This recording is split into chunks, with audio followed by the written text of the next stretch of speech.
All right, so are you ready to really dive deep into this idea of winning the war in your mind? I'm fascinated by this stuff. Me too.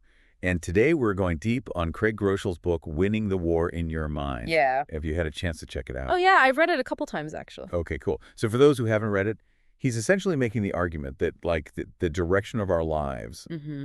really follows our strongest thoughts. Yeah. And that if we can shift our thinking, Yeah. we can honestly transform our lives. Absolutely. And he approaches this from a really interesting perspective, blending, biblical principles and what we know from modern science. Yeah, it's a really nice blend of the two. Yeah, and I think our listeners are really going to appreciate that kind of well-rounded approach. Yeah, I think so too. So to kick things off, one of the core things he talks about is this idea that our minds, whether we realize it or not, are under constant attack from negativity. Oh yeah. And it's often so subtle that we don't even recognize it's happening. It's insidious. It is, yeah, it is. It's like we're surrounded by these invisible electric fences. Right. We limit ourselves without even realizing that those fences are gone. I love that analogy of the electric fence Yeah. because it's so true, right? It is. We get these ideas in our heads and we just assume that's how things are. Yeah. And we don't even question them anymore. Exactly. And he actually gives this great analogy in the book about a dog named Max. Okay. So Max was trained with an electric fence, right? And even after they took the fence down, he still wouldn't cross that boundary. Oh, wow. He was so convinced he was going to get shocked. Even though it wasn't there anymore. Yeah, it was all in his head. Right. The reality was there was nothing holding him back. I think a lot of us can relate to Max in a way, right? Absolutely. We're all walking around with these invisible fences in our minds. Yeah. So what are those fences for you? What are the things that are holding you back? Yeah, I think for me, it's this fear of failure, what if I put myself out there and I fall flat on my face? Yeah, I think that's a really common one. Yeah, I think it is too. And it's something that Groeschel addresses head on in the book. Right. He talks about how these limiting beliefs, these invisible fences, can take many forms. Yeah, it might be something like, I'm not good enough, or I'm destined to fail, or even, I'm just not as talented as other people. Right. These are the lies that we tell ourselves. And they become so ingrained in our thinking that we start to believe them as absolute truths. Yeah, we don't even question them anymore. And these lies, they really shape how we see ourselves, how we interact with the world, how we approach our work. Absolutely.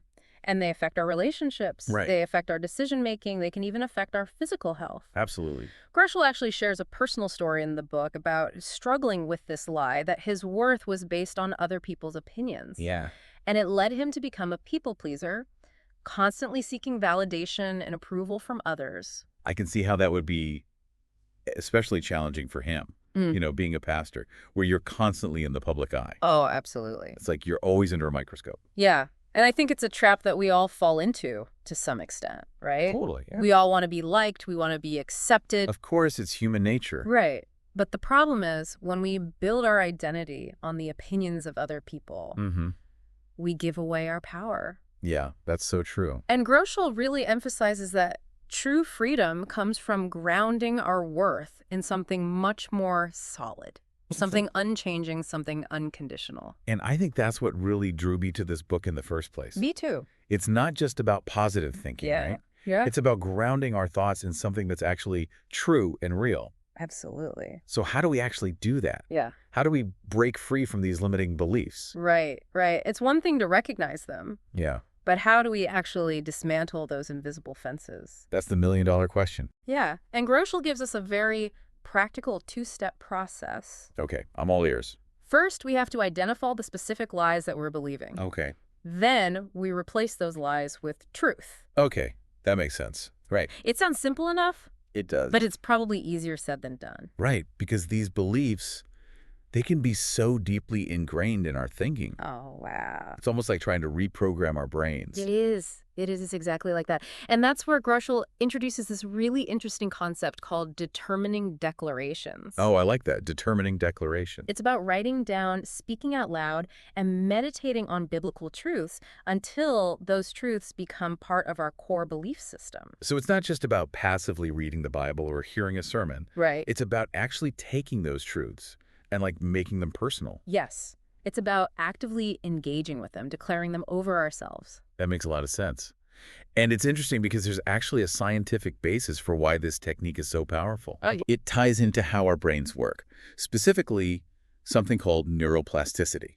Mm. So for those of us who aren't neuroscientists, break that down for us. What is neuroplasticity? Yeah, so neuroplasticity is essentially the brain's ability to change and rewire itself throughout our lives. That's pretty cool. Yeah, it is. Yeah. It is. And the more we repeat a thought or a behavior, the stronger the neural pathways associated with that thought or behavior become. Okay, I'm starting to see where you're going with this. It's kind of like, if you walk the same path in the grass every day, you eventually wear down a rut, and it becomes the easiest path to follow. So if we can create those ruts with negative thoughts, we can also create new pathways with positive ones. Exactly. And that's the power of these determining declarations. By intentionally repeating and dwelling on those truths, we're literally rewiring our brains, Wow. making it easier to think and act in alignment with those truths. So even if we have these deep-seated negative beliefs, Right. it is possible to change them. Absolutely. It takes work. Yeah. But with persistence, we can actually create new neural pathways. You got it. And Groeschel actually gives an example from his own life. Okay. He struggled with this lie that he wouldn't have enough money.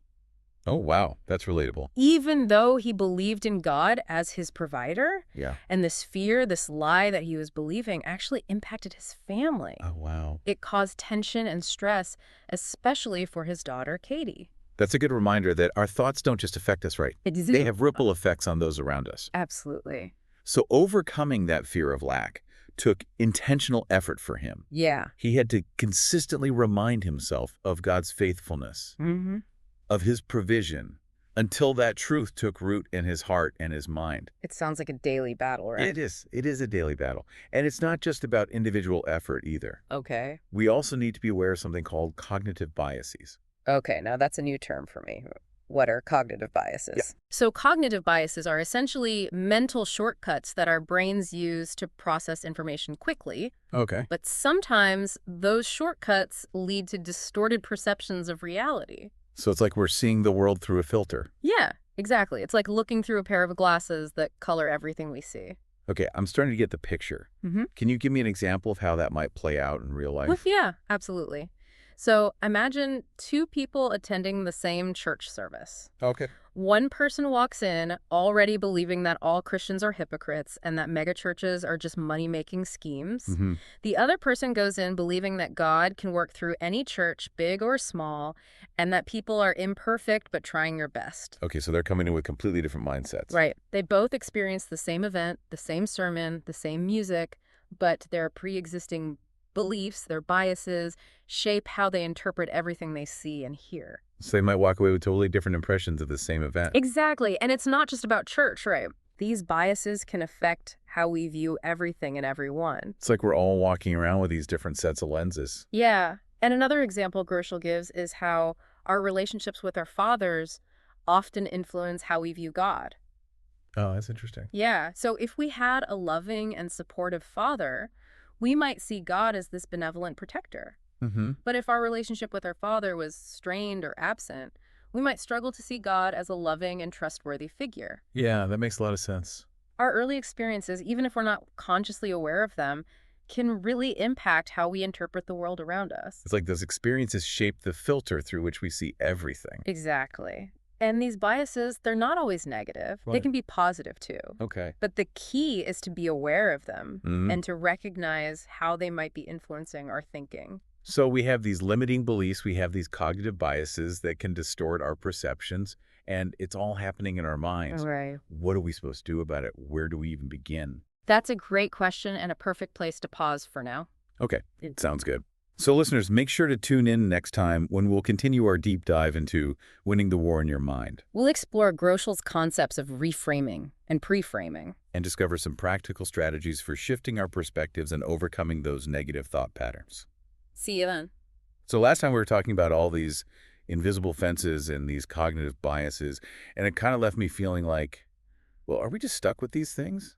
No, not at all. And that's where Groeschel introduces these really powerful concepts, reframing and pre-framing. Okay, those sound kind of familiar. I think I've heard those terms before, but can you remind me what they mean exactly? Yeah, so reframing is basically about choosing to see things in a new light. It's about reinterpreting past events, recognizing that our initial perception, might have been colored by those biases we talked about. Right, right. And then pre-framing is kind of like the flip side of that. It's about deciding in advance how we'll view future situations. So instead of just reacting to life as it happens to us, Yeah, we can actually proactively shape our experience. you got it. It's like setting an intention for how we want to experience something rather than just letting our default thought patterns take over. Okay, that makes sense. So give me an example of how we might actually use pre-framing in real life. Yeah, so Groeschel shares this story about how he learned to handle high-pressure situations by declaring, "I'm a pressure player." Okay. It was a technique he actually learned from his tennis coach. Wow, so it's like telling your mind and body, bring it on. This is where I thrive. Exactly. It's about shifting your mindset from fear and anxiety to confidence and excitement.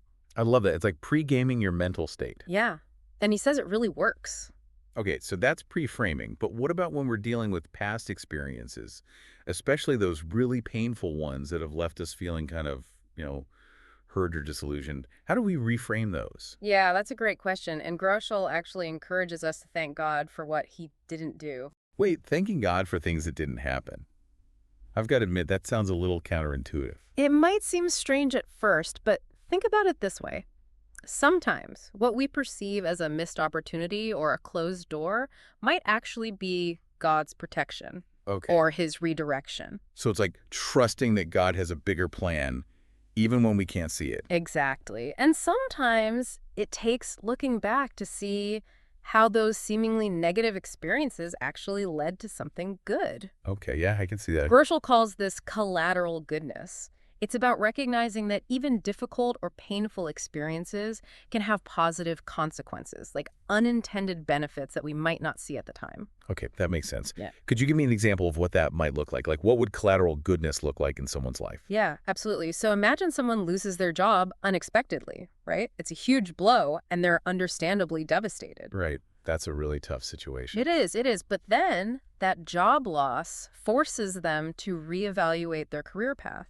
And maybe they end up going back to school or starting their own business, something they never would have considered if they had stayed in that job.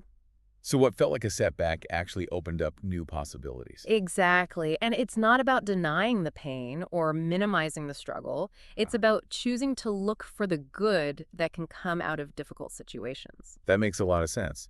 It's about shifting our focus from what's wrong to what's right, isn't it? Absolutely. Groeschel actually talks about how he used to complain to his wife about not having a life. Because of the demands of ministry. Yeah, exactly.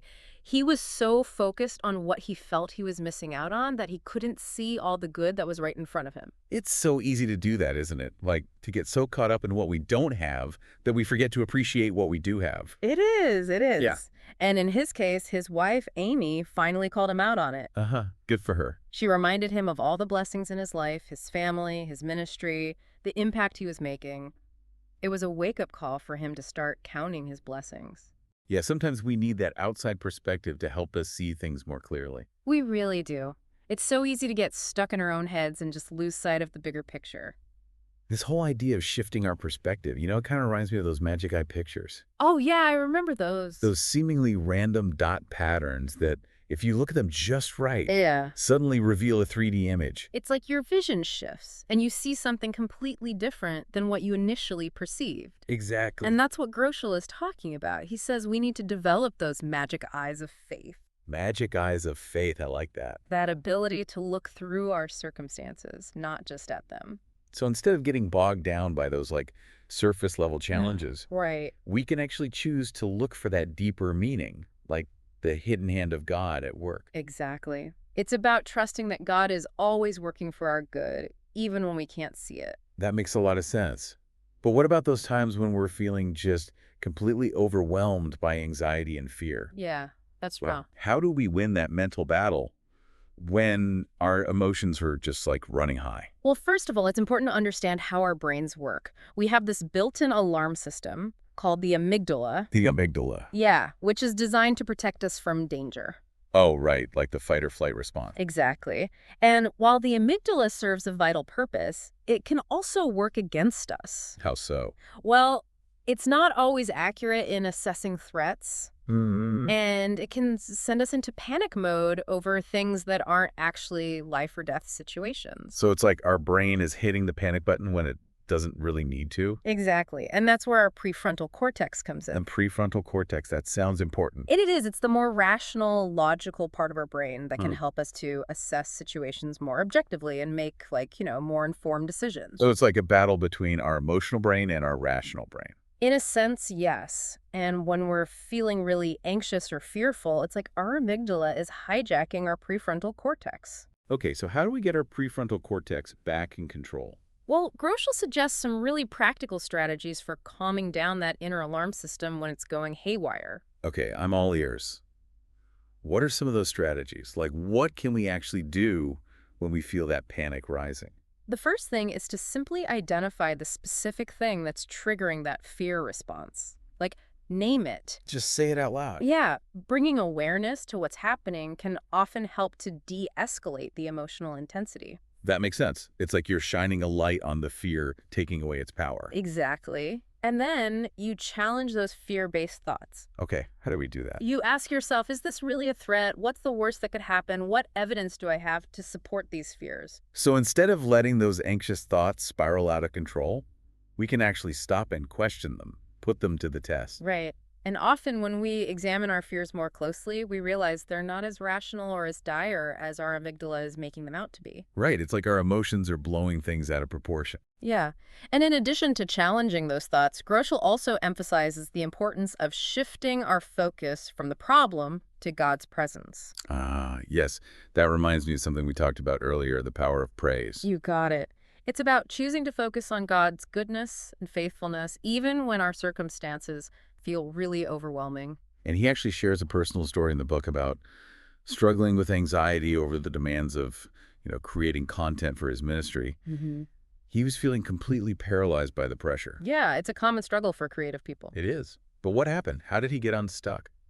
Well, he remembered the message he was actually writing at the time, urging others to praise God. Okay. And he thought, maybe I should take my own advice. So even though he didn't feel like it, he started praising God. He did, and he said that that simple act of shifting his focus from his problem to praising God brought this sense of peace and helped him to get unstuck. That's such a great example of how praise can actually change our internal state, not just our outward expression. Absolutely. And remember, scientific research has actually shown that praising and worshiping God can have a positive impact on our brain activity. Really? That's fascinating. It's amazing, particularly in areas associated with compassion, empathy, and peace.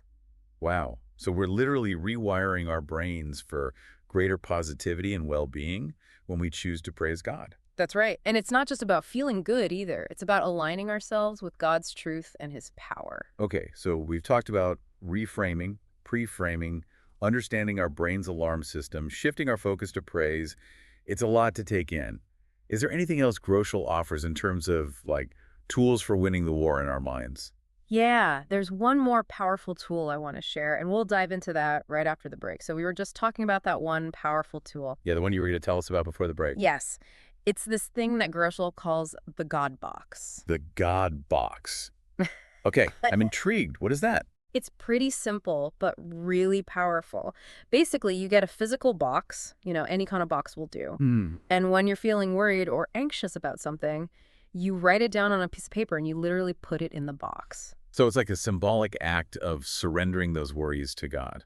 Exactly. Acknowledging that he's ultimately in control. I like that. It's very visual. And Groeschel, he actually challenges us. He says, if you find yourself worrying about that problem again, go back to the box, take it out, and tell God, I don't trust you with this. I'm going to take it back. Wow, that's really powerful. It kind of highlights how our worry can often stem from a lack of trust, doesn't it? It does, yeah. It's about choosing faith over fear, surrender over control. So we've talked about reframing, pre-framing, understanding our brain's alarm system, shifting our focus to praise, and now surrendering our worries to God through this God box. It's like we're building this whole arsenal of tools to win the war in our minds. We are. And all of these tools, they point back to this central idea of shifting our perspective. Right, like putting on those magic eyes of faith that Groeschel talks about. Exactly. Remember that story we discussed about Paul and Silas in prison? Oh, yeah. How could I forget? Praising God in chains, that image is hard to shake. It really is. And it's such a powerful illustration of how praise can shift the atmosphere, not just internally, but like even externally. And they were praising God before anything changed, right? They were. They didn't wait for their circumstances to improve. They were just choosing to focus on God's goodness in the midst of their suffering. And then, bam, an earthquake. Their chains fall off, the prison doors swing open. It's like their praise created a crack in the situation, and God's power just flooded in. It's amazing, isn't it? And it's a challenge to us, Mm-hmm. to cultivate that same attitude of praise, regardless of our situation, trusting that God is working, even when we can't see it. So much of this comes down to trust, doesn't it? Trusting that God is good, that he has a plan, even when things are tough. It does. And when we talk about these magic eyes and seeing God's goodness, it's not just some mystical concept. There's actually a neurological basis for this. Oh, really?